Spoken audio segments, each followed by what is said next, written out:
Vamos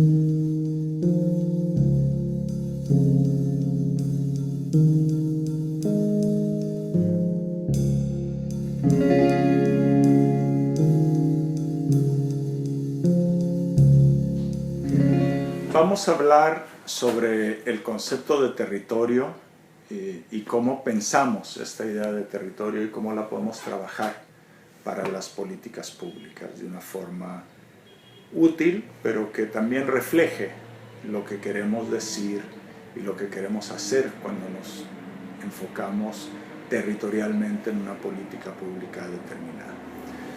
Hay una definición que está hecha en un trabajo del año 2004 de Alejandro Chekman y Julio Verdegué, publicado por RIMISM, sobre qué es el territorio. Y decimos, el territorio es una construcción social, o el territorio es un espacio con identidad socialmente construida. ¿Qué queremos decir con esto? Queremos decir, en primer lugar, que el territorio no es solo un espacio físico. Obviamente hay un elemento de espacio físico, geográfico, las variables de clima, de dotación de recursos naturales en cantidad o en la calidad de los recursos naturales, los servicios ecosistémicos, la localización, la distancia a los mercados, a los puertos, a los caminos importantes. Por supuesto que son muy importantes cuando hablamos del desarrollo territorial. Pero hay otras variables también muy importantes que hacen a la idea de un territorio. Por ejemplo, piensen ustedes, si alguien les dijera, ¿qué es su barrio? Ustedes no dirían simplemente, bueno, es tal dirección entre tal calle y tal calle.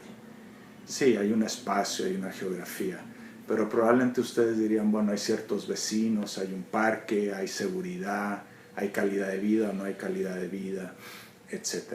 Igual con un territorio, ¿no es cierto? La historia es muy importante. La historia del lugar, la historia larga, no solo la historia de los últimos pocos años, que es lo que normalmente vemos nosotros. La historia larga, cómo se ocupó ese lugar, qué conflictos ha habido, qué eventos marcan la personalidad, la cultura, la economía de ciertas regiones de un país. La economía, por supuesto, es muy importante en esta identidad social y en esta construcción social. ¿Qué tipo de estructura económica? ¿Es un territorio puramente agropecuario? ¿Es un territorio turístico? ¿Es un territorio que era agrícola pero que se está industrializando, como por ejemplo muchos de los del Bajío en México? ¿O es un territorio que sigue siendo rural pero con una transformación de lo rural? Por ejemplo, en Chiloé, en el sur de Chile, es todavía un territorio rural, pero ya no es esta economía campesina tradicional porque ha irrumpido con mucha fuerza una industria del salmón orientada a los mercados externos, controlada por grandes empresas, en fin. Entonces la economía es importante. La diversidad social, ¿qué tipo de sociedad? ¿Es un territorio donde todos son campesinos, jornaleros agrícolas o latifundistas? ¿O es un territorio donde hay mucha mayor diversidad social, donde hay funcionarios públicos, obreros calificados, empleados, comerciantes, en fin, una diversidad social que normalmente conlleva una diversidad cultural y una diversidad de proyectos de desarrollo, distintas ideas de qué es lo que conviene, qué es lo que no conviene. Eso también hace a la identidad del territorio. Ligado a la diversidad social, en muchos países de América Latina y en muchas regiones de muchos países, la composición étnica, por supuesto, es una dimensión clave en la construcción social del territorio. Si el territorio es un territorio donde predomina una etnia determinada, indígena o afrodescendiente, por supuesto que eso incide fuertemente en la naturaleza del territorio. Son importantes en la identidad de muchos territorios eventos de grandes conflictos. No digo cualquier conflicto, todos los territorios han vivido conflictos, tensiones, problemas, pero hay territorios, ¿no es cierto?, que en su historia, ¿no es cierto?, han tenido muy fuertes conflictos, incluso hace 200, 300 años. Partes del Cusco, por ejemplo, donde fue muy fuerte la revuelta de Tupac Amaru, siguen siendo muy marcados por su identificación como territorios en conflicto con el centro. Lo mismo sucede en partes de Colombia, hacia Nariño, y a pesar de que fueron conflictos de hace 200 años, siguen marcando la identidad de esos territorios. También son muy importantes las grandes inversiones. Las grandes inversiones hacen y deshacen territorios. Una carretera que de repente no existía y pasa por aquí, construye territorio. Una carretera que iba por aquí, pero ahora se convierte en una mega carretera que pasa por otro lado. Eso altera profundamente las identidades territoriales. La vincula a determinadas ciudades o las deja aisladas de ciertos patrones de desarrollo. Y finalmente, los límites de las entidades político-administrativas. Los municipios, las provincias, los estados pueden llegar a ser influyentes, sobre todo cuando las otras variables tienen poco peso. Finalmente las personas tienen que definirse en función de algo, y cuando no hay otros factores o los otros factores son débiles, dice, bueno, este territorio pertenece a la provincia de tal o de cual. Esta idea del territorio, no solo como una geografía, sino como un espacio socialmente construido a lo largo de muchos años, quiere decir que el territorio, en nuestra concepción, no es ciertas cosas, no son zonas homogéneas. Esto es una idea muy querida desde la política pública, sobre todo las políticas de desarrollo rural, siempre buscan decir, bueno, busquemos zonas homogéneas.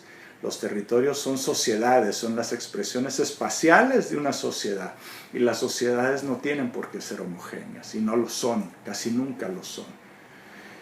En segundo lugar, los territorios no son solamente una entidad agroecológica, como puede ser una cuenca.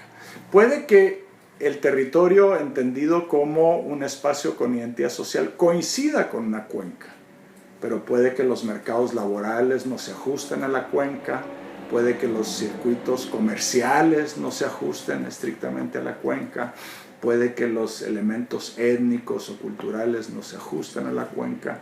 Entonces, no necesariamente hay una correspondencia entre un territorio y una entidad físico-biológica que podemos reconocer. Y finalmente, como pueden darse cuenta, el territorio puede, pero usualmente no coincide plenamente con los límites de las unidades políticas administrativas, como los municipios, las provincias, los estados, las regiones, los departamentos, con los nombres que tienen en distintos países de América Latina. A veces sucede que sí, pero usualmente no es así. Finalmente, hay un tema de escala. La verdad es que no hay nada en la definición conceptual o analítica del territorio que nos diga cuál es la escala del territorio. Es una convención, es algo que uno define arbitrariamente. En el caso de RIMISP, nosotros en nuestros programas lo que hacemos es distinguir entre las localidades, primer nivel, como espacios muy básicos, que puede ser una aldea o una ciudad, o si son ciudades muy grandes, grandes zonas metropolitanas, a veces parte de esa zona metropolitana la podemos considerar una localidad, es la unidad más básica. En el otro extremo, las regiones, y aquí no hablo regiones en el sentido político-administrativo de países como Chile, donde la región es una entidad. Me refiero aquí a regiones como el nordeste brasileño, el Bajío mexicano, el norte chico de Chile, o sea, grandes regiones, ¿no es cierto? Entonces, localidades en un extremo, grandes regiones en otro. El territorio está entre medio. El territorio normalmente agrupa a varias decenas de localidades, muchas decenas de localidades, usualmente a una, dos o tres o más centros urbanos de distintos tamaños y un gran número de localidades rurales. Creemos nosotros que si lo que estamos pensando es hacer desarrollo local de una localidad, no tiene sentido usar el término territorio porque el concepto de desarrollo local ya está bien instalado. Si vamos a hablar de desarrollo regional, bueno, apliquemos ese concepto, ¿no es cierto?, a las grandes regiones, que es lo que es la tradición de las teorías y de las políticas de desarrollo regional. El desarrollo territorial, entonces, nosotros lo limitamos a estos espacios intermedios.